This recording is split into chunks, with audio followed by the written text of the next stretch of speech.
ஒரு மாணவனை பார்த்தேன். என்ன தம்பி படிப்புலாம் எப்படி இருக்குது அப்படின்னு விசாரித்தேன். அவன் ரொம்ப அழுத்துக்கிட்டான். நான் நல்லா தான் சார் படிக்கிறேன், இருந்தாலும் புத்தியில் சரியாக ஏற மாட்டேங்குது சார் அப்படின்னா. சரி, இவனும் நம்ம ரகம்தான் அப்படின்னு சொல்லி முடிவு பண்ணிட்டோம். கல்வி கற்கக்கூடிய ஒரு மாணவன் சம்பந்தப்படுற புத்திகள் பல வகை. அதை பற்றி ஒரு பெரியவர் விளக்கி இருக்கிறார்.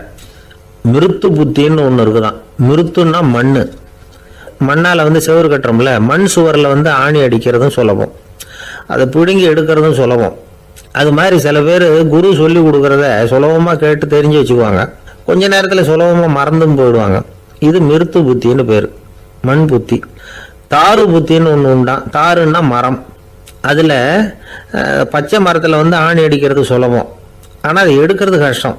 அது மாதிரி ஆசிரியர்கிட்ட இருந்து கேட்டதை கவனமாக மனசில் பதிய வச்சுக்கிட்டு அதை மறக்காமல் இருக்கிறது தாரு புத்தி. பட்டை மரமாக இருந்தால் அதில் ஆணி அடிக்கிறதும் கஷ்டம், அடிக்கிற ஆணியும் சீக்கிரம் நழுவிடும். அது மாதிரி கேட்குற விஷயம் மனசில் பதியறதும் கஷ்டம். அப்படியே பதிஞ்சாலும் அது நீடிச்சு இருக்கிறதும் கஷ்டம், கொஞ்ச காலத்தில் மறந்துடும். இன்னொரு வகை புத்தி ஒன்று உண்டு, அதுக்கு பேர் சிலா புத்தின்னு பேர். சிலான்னா கல். ஒரு கருங்கல்லில் 4 துளையை போட்டு ஒரு துளையில் உளிய வச்சு அடித்தா மற்ற துளை வழியாகவும் பிளந்து கல் 2 ஆயிடும். அது மாதிரி சந்தியான இடங்களில் குறிப்பாக ஒரு பொருளை சொன்னால் அதை வச்சுக்கிட்டு மற்றதையும் தெரிஞ்சுக்கிறது, அது சிலா புத்தின்னு பேர். வேணு புத்தின்னா என்ன தெரியுமா? வேணுன்னா மூங்கில் கணுவில் ஒரு பக்கம் உளிய வச்சு அடித்தா 2 பக்கமும் பிளந்துடும். அது மாதிரி ஒரு செய்தியை கேட்டுக்கிட்டு இருக்கிறப்பவே அதோட முன்பின் தொடர்களையும் தெரிஞ்சுக்கணும், அது வேணு புத்தி. தைல புத்தின்னு ஒன்று உண்டு. தைலம்ங்கிறது எண்ணெய். தண்ணியில் ஒரு துளி எண்ணெயை விட்டால் அது தண்ணி பூரா பரவி போடுதில்ல, அது இப்படி பரவுறது மாதிரி ஆசிரியர் சுருக்கமாக ஒரு கருத்தை சொன்னால் அதை வச்சுக்கிட்டு பூரா விஷயங்களையும் தெரிஞ்சுக்கணும், அது தைல புத்தி. கற்பூர புத்தின்னு ஒன்று கேள்விப்பட்டிருக்கோம். அது எப்படின்னா, கற்பூரம் தீ பட்ட உடனே பிடிச்சிக்கும். ஆசிரியர் சொன்ன உடனே நுண்ணறிவோட பாடங்களை புரிஞ்சுக்கிறது இந்த வகை புத்தி. கரி புத்தின்னு ஒன்று.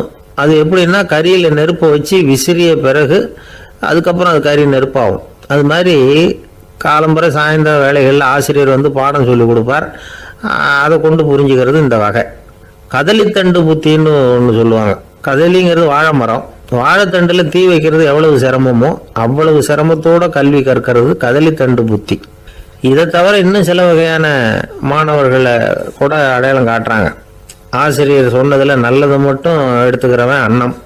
ஆசிரியர் கிடைச்ச இடத்துல பாடத்தை கேட்டுக்கிட்டு பிறகு தனியாக உட்காந்து சிந்திக்கிறவன் பசு. பசுமாடு அப்படி தானே, புல் கண்ட இடத்துல மேயும், அதுக்கப்புறம் நிதானமாக அசை போட்டுக்கும். ஆசிரியர் சொன்னதை தவிர வேற எதையும் சொல்ல முடியாதவன் கிளி.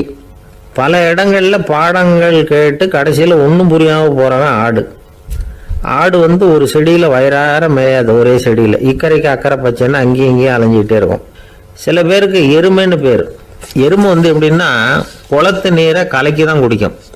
அது மாதிரி ஆசிரியர் மனசை நோக செய்து பயில்கிற மாணவர்கள்லாம் இந்த ரகம். இவ்வளவுலாம் இருந்தாலும் இந்த காலத்து மாணவர்கள்லாம் ஒரு தனி ரகம். ஒரு ஆசிரியர் வகுப்பில் பாடம் நடத்திக்கிட்டு இருந்தார். இலக்கண வகுப்பு. இறந்த காலம், நிகழ்காலம், எதிர்காலம், past tense, present tense, future tense, இதை பற்றிலாம் பாடம் நடத்துகிறார். எல்லாம் சொல்லி கொடுத்துட்டு இப்போ நான் ஒரு வாக்கியம் சொல்லுவேன், அது என்ன காலம் அப்படிங்கிறத நீங்கள் சொல்லணும்னார் ஆசிரியர். சரி, நாங்கள் மாணவர்கள்லாம், நான் நாளைக்கும் பாடம் நடத்த போகிறேன், இது என்ன காலம் அப்படின்னு கேட்டார் ஆசிரியர். அதாவது நான் நாளைக்கும் பாடம் நடத்த போகிறேன், இந்த வாக்கியம் என்ன காலம்னு கேட்டார். ஒரு பையன் மெதுவாக எழுந்திரிச்சு சொன்னான், இது எங்கே போதாத காலம் சார்.